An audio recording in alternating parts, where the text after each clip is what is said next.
ଏବେ ଭୁବନେଶ୍ୱର ଆଞ୍ଚଳିକ ପାଣିପାଗ କେନ୍ଦ୍ରରୁ ସୂଚନା ମିଳିଛି ଯେ ଆଜିଠାରୁ ହେବ ପ୍ରବଳ ବର୍ଷା। ଏ ନେଇ 3 ଜିଲ୍ଲାକୁ ରେଡ୍ ୱାର୍ଣ୍ଣିଂ ଜାରି କରାଯାଇଛି। ତେବେ କେଉଁ କେଉଁ ଜିଲ୍ଲାକୁ ରେଡ୍ ୱାର୍ଣ୍ଣିଂ ଜାରି କରାଯାଇଛି ସେ ନେଇ ସମସ୍ତ ଅପଡେଟ୍ ଜାଣିବା। ତେବେ ଭିଡ଼ିଓଟିକୁ ଶେଷ ପର୍ଯ୍ୟନ୍ତ ଦେଖନ୍ତୁ। ଭିଡ଼ିଓଟି ଲାଇକ୍ କରି ଚ୍ୟାନେଲଟିକୁ ସବସ୍କ୍ରାଇବ୍ କରି ପାଖରେ ଥିବା ବେଲ୍ ଆଇକନ୍ ଉପରେ କ୍ଲିକ୍ କରିଦିଅନ୍ତୁ। ତେବେ କେନ୍ଦ୍ରୀୟ ଓ ସଂଲଗ୍ନ ଉତ୍ତର ବଙ୍ଗୋପସାଗରରେ ସୃଷ୍ଟି ହୋଇଥିବା ଲଘୁଚାପ ସକ୍ରିୟ ରହିଛି। ଏହା 2 ଦିନରେ ଅଧିକ ଘନୀଭୂତ ହୋଇ ଅବପାତରେ ପରିଣତ ହେବା ସମ୍ଭାବନା ରହିଛି। ଏହାର ପ୍ରଭାବରେ 1 ତାରିଖ ଯାଏଁ ରାଜ୍ୟରେ ପ୍ରବଳ ବର୍ଷା ହେବାର ସମ୍ଭାବନା ରହିଛି। ଆଜି 3 ଜିଲ୍ଲାରେ ପ୍ରବଳରୁ ଅତି ପ୍ରବଳ ବର୍ଷା ନେଇ ରେଡ୍ ୱାର୍ଣ୍ଣିଂ ଜାରି କରିଛି ଭୁବନେଶ୍ୱର ଆଞ୍ଚଳିକ ପାଣିପାଗ କେନ୍ଦ୍ର। ପାଣିପାଗ କେନ୍ଦ୍ରର ସୂଚନା ଅନୁସାରେ ଆଜି ମାଲକାନଗିରି, କୋରାପୁଟ ଓ ଗଜପତି ଜିଲ୍ଲାରେ ପ୍ରବଳରୁ ଅତି ପ୍ରବଳ ବର୍ଷା ହେବ। ସେହିପରି ରାୟଗଡ଼ା, ଗଞ୍ଜାମ, ନବରଙ୍ଗପୁର ଓ କଳାହାଣ୍ଡି ଜିଲ୍ଲାରେ ପ୍ରବଳ ବର୍ଷା ହେବ।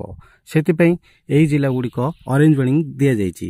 ସେହିପରି ନବରଙ୍ଗପୁର, କଳାହାଣ୍ଡି, ନୂଆପଡ଼ା, ବଲାଙ୍ଗୀର, କନ୍ଧମାଳ, ବରଗଡ଼, ସୋନପୁର, ବୌଦ୍ଧ, ନୟାଗଡ଼, ଖୋର୍ଦ୍ଧା ଓ ପୁରୀ ଜିଲ୍ଲା କିଛି ସ୍ଥାନରେ ପ୍ରବଳ ବର୍ଷା ସାଙ୍ଗକୁ ଘଡ଼ଘଡ଼ି ଓ ବିଜୁଳି ମାରିବାର ସମ୍ଭାବନା ରହିଛି।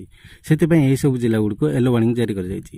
ଝାରସୁଗୁଡ଼ା, ଅନୁଗୁଳ, ଦେବଗଡ଼, ଯାଜପୁର, ବାଲେଶ୍ୱର, ମୟୂରଭଞ୍ଜ ଓ ସୁନ୍ଦରଗଡ଼ ଜିଲ୍ଲାରେ ସାମାନ୍ୟରୁ ମଧ୍ୟମ ଧରଣର ବର୍ଷା ହେବା ନେଇ ପୂର୍ବାନୁମାନ କରିଛି ପାଣିପାଗ କେନ୍ଦ୍ର। ସେହିପରି 31 ତାରିଖ ସକାଳ 8:30 ଠାରୁ 1 ତାରିଖ ସକାଳ 8ଟା ପର୍ଯ୍ୟନ୍ତ ମାଲକାନଗିରି, ନବରଙ୍ଗପୁର ଓ କୋରାପୁଟ ଜିଲ୍ଲାରେ କିଛି ସ୍ଥାନରେ ପ୍ରବଳରୁ ଅତି ପ୍ରବଳ ବର୍ଷା ହୋଇପାରେ।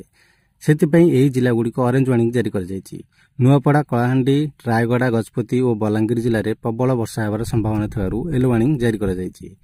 1 ତାରିଖ ସକାଳ 8:30 ଠାରୁ 2 ତାରିଖ ସକାଳ 8ଟା ପର୍ଯ୍ୟନ୍ତ ମାଲକାନଗିରି, କୋରାପୁଟ, ରାୟଗଡ଼ା, ଗଜପତି, ଗଞ୍ଜାମ ଓ ନବରଙ୍ଗପୁର କିଛି ସ୍ଥାନରେ ପ୍ରବଳ ବର୍ଷା ହେବାର ସମ୍ଭାବନା ଥିବାରୁ ୟେଲୋ ୱାର୍ଣ୍ଣିଂ ଜାରି କରାଯାଇଛି।